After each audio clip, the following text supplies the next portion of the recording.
Hey everybody, it's me, your friendly neighborhood Tanya.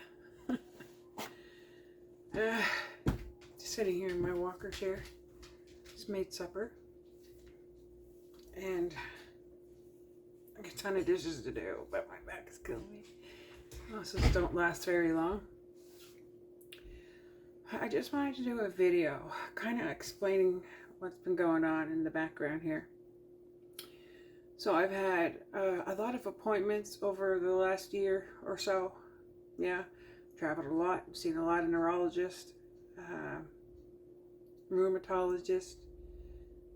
I have my occupational therapist. I had home care come into the home, but I had to stop that because my mindset wasn't handling things very well. I appreciate them all, but I just couldn't handle the depression and everything in my mindset. Sometimes I didn't want to get up out of bed, and I just didn't want to have that conversation, even though I love people and I love helping people and I care about people. This has not been easy for me, okay? I miss working, I miss being with y'all. Anyway, so I've been around the block, let's just say, for doctors, specialists, lots of trips, and it's taken a toll on me because those trips really hurt. Yeah. So she had sent another referral to another neurologist, a lady in Halifax. She works out of the rehab center there. And the referral was denied, not because she didn't want to ever see me or anything like that, because in the beginning, her and my primary had a conversation, and she did want to talk to me, She didn't want to see me. But after reviewing my files, and between the MS clinic, they had their because at the MS clinic, I shut down. I wanted it there. I wasn't continuing on because emotionally I've had enough. Like the trip home was terrible. The trip up there was terrible. Home was the worst. But I had a lot of terrible experiences with this because all my tests come back. Some of them come back, they're okay. Like I have damage in my spine, but my spine is stable. Like I have deterioration, I have spurs, I have what have you. I have narrowing of my spine, but still my spine is stable. So that's great, right? But what's causing me not being able to walk very far and in so much pain? So this neurologist and the other MS clinic, and the neurologist, the MS clinic, and some other documents. And then I had seen Dr. Lucky, and he's amazing, where she's contacting him again to maybe get a little bit more input on what I am diagnosed with. And we know there's no cure. There's nothing they can do. And I just am going to be now going up to Halifax to pain management. And I'm going to Halifax to have start seeing somebody about the emotional aspects of this, because it's been tough, and I don't know how to navigate my life with this, and we don't know what to expect. I'm already at the worst stage, not the worst stage, but I'm already at a bad stage in this condition. Plus, I have lesions in my brain, so now they figured out that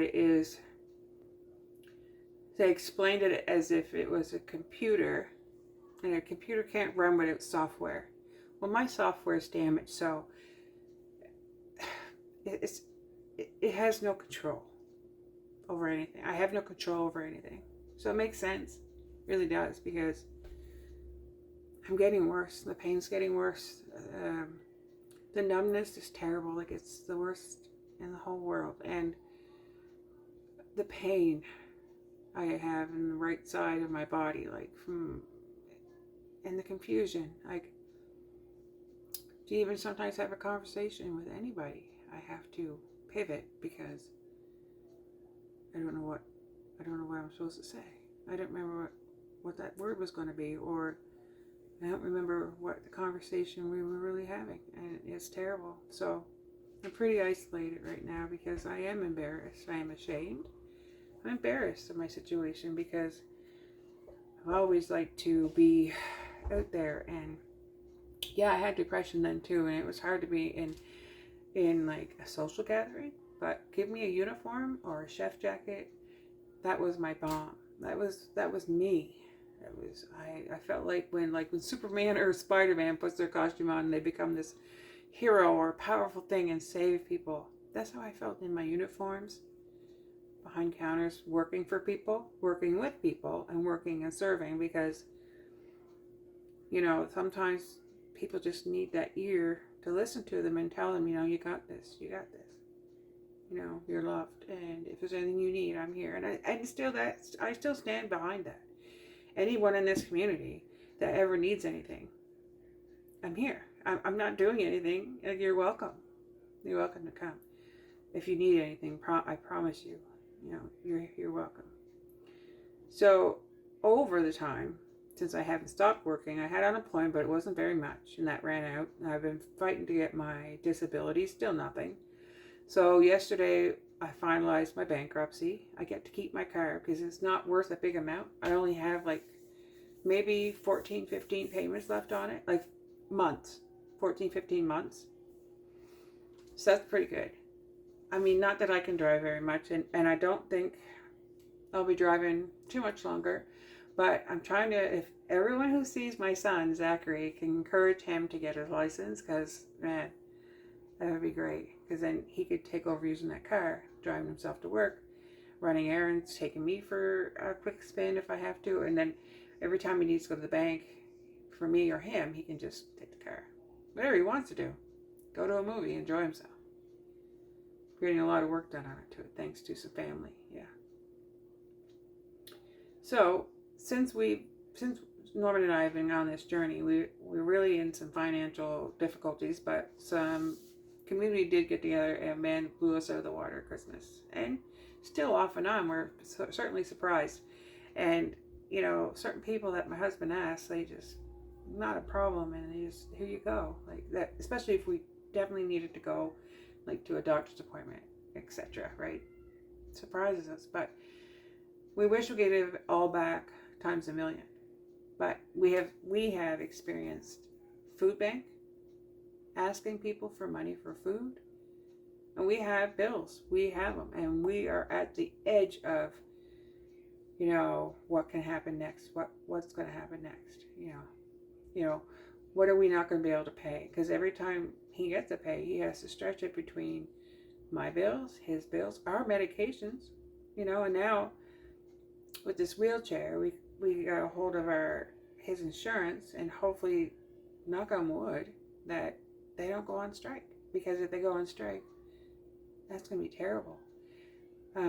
We called today about my wheelchair, so it's going to cost a lot of money, right? But I can't remember the word she used. It was something to do with, depending on why I need it and how much it is, they'll cover 80% up to $10,000, or if it's really a necessity that's going to be probably a lifelong thing, they may consider and get it approved for a higher amount, because these chairs are not cheap. This chair is going to be built for me, so it can go, it's going to have lights on it, and it has a touch screen, and it has like the joystick, and it has going to have head, neck, and shoulder support, back support, leg support, and then it's going to be able to go up and down, forward and backwards, because the up and down is for my kitchen. So anytime that I need to want to cook or do anything, I'll be able to. And they're going to help me with getting some stuff around the house, but they're going to help me find stuff. But I do have a wish list, and I do have some ramp options there if anybody wants to help. But I do have them on the list. But if you don't help, when we ever get extra money, we'll have them in that wish list, and we'll remember these are things I really need, like the grabber bar and stuff. Like, we have it there. It's not, I'm not begging for anyone to help me. Do I need the stuff? Yes, I do. Is it a list that's going to help me? Yeah, it definitely is. And also, for me, if I do get my Canada pension, my disability, and they owe me money, then I know I can go to that list and get my stuff that I actually thought about, knowing I'm going to need it, whether it's the crock pot or the lotions or the grab bar, the chairs, the whatever. The table for in my bedroom, because I'm in bed. This is the longest I've been up in a long time, but I'm in bed because it's safer for me to be there, and I'm tired. I'm hurting. But it's like a hospital table. I think it'd be great because then I might be able to. And there's a thing on there. I guess you can sit up. Might be great to sit up a little bit in my chair, or even Zachary put my lift chair in my bedroom. So, I mean, that would be cool, right? You put that table on wheels in front of my lift chair. It might make more comfortable for eating. Anyway, it's really not for begging anyone, and I'm not asking anyone to get it, but it's there. But like I said, it's a good list for me to have. If I get my disability pension and they owe me money, then I can get everything on there. Hopefully.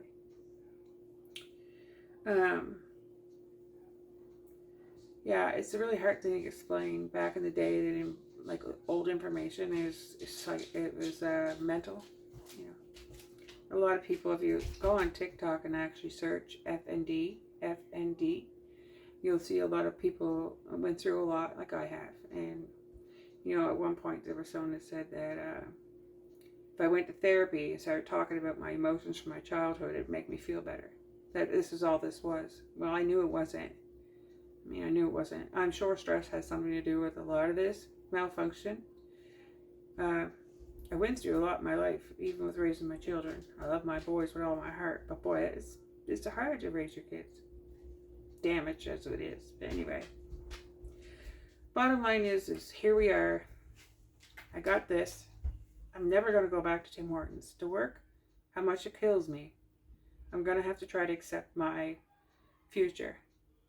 Will I make it? Well, I pray a lot about it. Or I wait in my heart. What should I do? What should I do? What can I do? Right now I have a decision I have to make. I have the power right now to keep communicating. Maybe that's going to go away. And if it does, then I don't have a decision. I can't make any choices anymore. Those who know me and close to me, remember, there's certain things I like to listen to on the TV and watch and keep them around me, which I love it. Aria, I love all my grandchildren, but Aria is my special little girl. I don't get much time with her anymore because I'm not able to, but she's very special. She's an angel. I find she's up there in that category of feelings like Allison Maves, Andrew Maves' wife, the pastor's wife.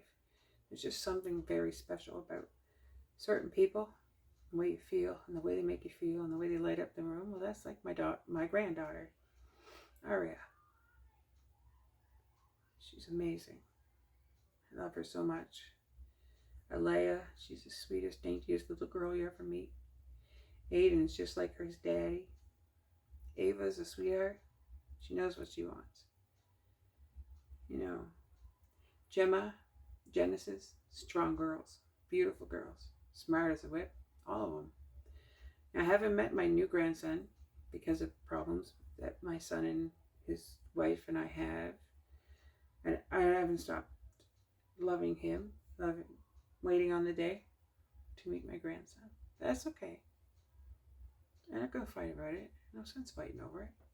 Time heals and time will. Anyway, this is getting too long. I love you all.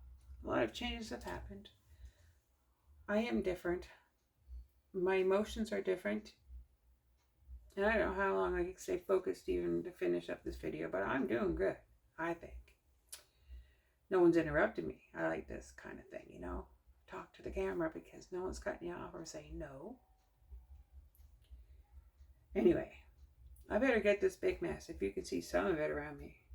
I made a big mess. But I made pork and chorizo jalapeno sauce. Pasta dish tonight for them two. And then I made pasta with tomatoes, leeks, something else. Yeah, that I'll munch on. I'm not supposed to really have pasta because I'm a diabetic, but you gotta do what you gotta do. What else did I do? Oh, Another 6 cups of rice. Just got to get it in the pot. We save a lot of white. We cook a lot of white rice here. Because then if I have some meat left over but enough for a meal, I'll just make a big rice stir fry with it. And they love that here. So that helps. They don't always have fancy dinners, but they have food. I try, anyway. I threw out a lot of stuff today. You wouldn't believe it. I threw away jalapeno biscuits. I threw away jalapeno leek and garlic cornmeal muffins. I threw away blueberry pecan cake. I threw away... Yeah, that was it. Because I did a cake and a loaf. And that all got thrown away today. All mildewed. I guess it wasn't a cup of tea. Anyway. Yeah, I'm getting drained. I better get the dishes done. I love you all. I miss everybody. My hopes and prayers is that when I get my chair, I'll be out. I'll go downtown. I can't wait to be by the water. Just myself. Here in the ocean. Yeah, just peace, by the ocean. I've always loved the ocean, but it's going to be beautiful. And see everybody, of course. Anyway, I'm going to reach over. Press stop. I love you. Bye. Ciao. Have a good day. Be nice to each other. My God, you never know. I'm only 50 years old. Look. God bless.